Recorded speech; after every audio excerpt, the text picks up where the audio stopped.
Salutations à tous, chers visiteurs arachnéens. Vous dont les pattes velues foulent la toile informatique mondialisée. Bienvenue à l'aube de mon site, s'extirpant du néant depuis seulement quelques minutes. J'en suis convaincu, rien ne vaut un live pour inaugurer une présentation. D'où cette esquisse audiovisuelle dévoilant mes lèvres lépues, mon timbre de basse et l'artisanat assumé de mon bagou caustiquement suranné. Rien n'est plus limpide et artistique, selon moi, que la manière dont un individu s'incarne au présent. De pouvoir assister à l'écoulement de son naturel, découvrant ainsi comment il s'exprime et se déploie. Voilà pour le préambule où s'expliquent mes mandibules. Je m'appelle Tom Dubord. Je suis sur Terre, indépendamment de la matrice maternelle, depuis le 3 novembre 1989. Mon crâne jaillissant dans un hôpital du Rupin Neuilly-sur-Seine. En tant que scorpion, je souffre depuis la naissance d'un terrible priapisme idéaliste. D'une queue cérébrale aux exigences constamment dressées, muni d'un dard humaniste dont le radar darde la liberté. Mon corps et mon esprit, quant à eux, sont recouverts d'une solide carapace introspective, impassible au poncif des impasses convenues. En fier arthropode avide d'harmonie, je dénigre les serres cruelles des rapaces charognards, pansus d'ambition dominatrice. Leurs frasques, nihilistes et vaniteuses, ne me semblent qu'une névrose aveugle dont l'égoïsme prétentieux doit amuser galactiquement l'inexpugnable cosmos.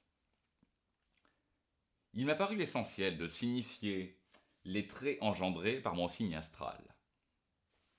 Car on ne peut qu'estimer l'auguste astrologie. Docte science reconnue et attestée par la sainte superstition populaire. Pour mon ascendant, je suis Cancer. Cela me destine à me faire bouffer par un crabe conquérant qui dévastera mon champ d'ossature temporelle et toutes ses concrétisations organiques. J'ai accepté ce sort, ne me sentant pas de taille à contredire les constellations. Alors, en bon épicurien, je m'ordonne un tu vis en attendant la tumeur. Excusez-moi, c'est temps de rédaction. Et puis, en y songeant, je préfère être victime de ce mal avant d'être doyen. Je ne suis guère tenté par l'expérience des derniers des camps, répugnant à me sentir prostré et fébrile, tourmenté par une cervelle réduite à tout au maître. Certes, il est aisé de consentir à une fin douloureuse tant qu'on n'en a qu'une image.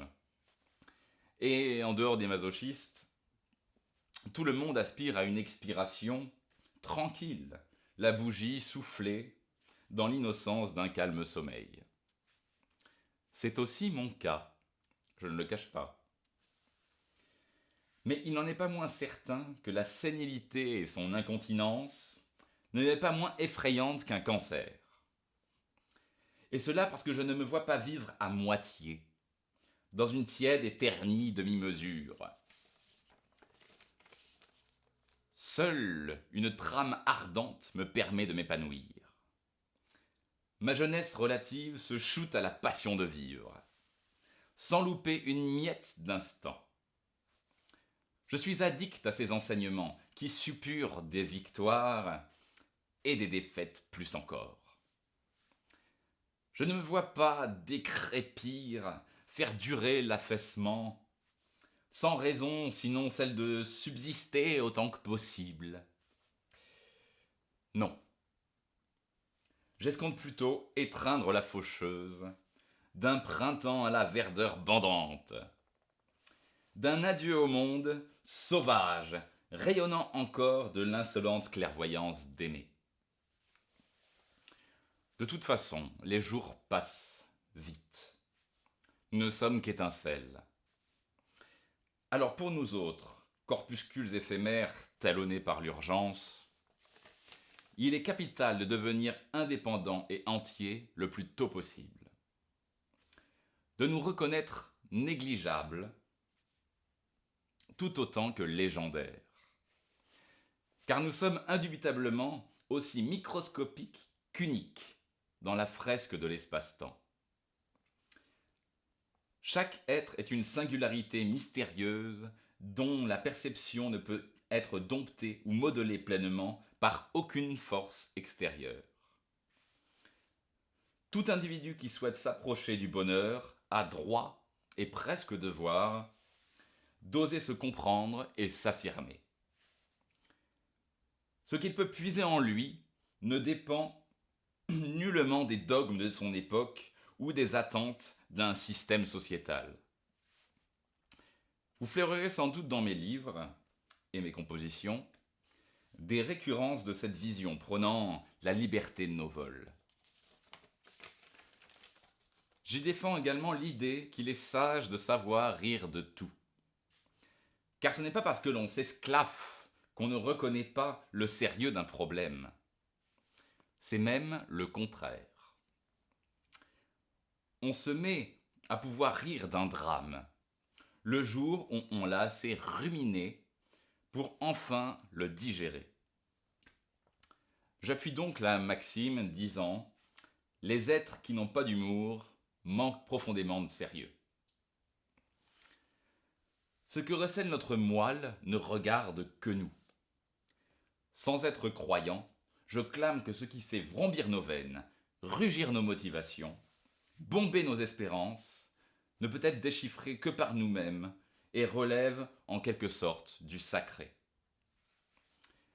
Notre sanctuaire intimement subjectif est notre meilleur professeur, le confesseur primaire de notre ciel sensitif.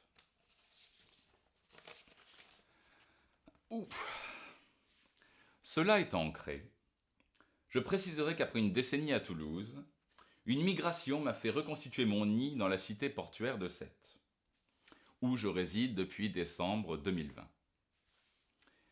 Que vous adhériez ou non à mes créations après les avoir goûtées, j'espère au moins que vous y devinerez la saveur de leur revendication première, qui est celle de la sincérité. Puisse mon univers artistique vous émoustiller le circuit sanguin d'une injection de complicité pourpre. Inspiration et émancipation à tous, chers pareils.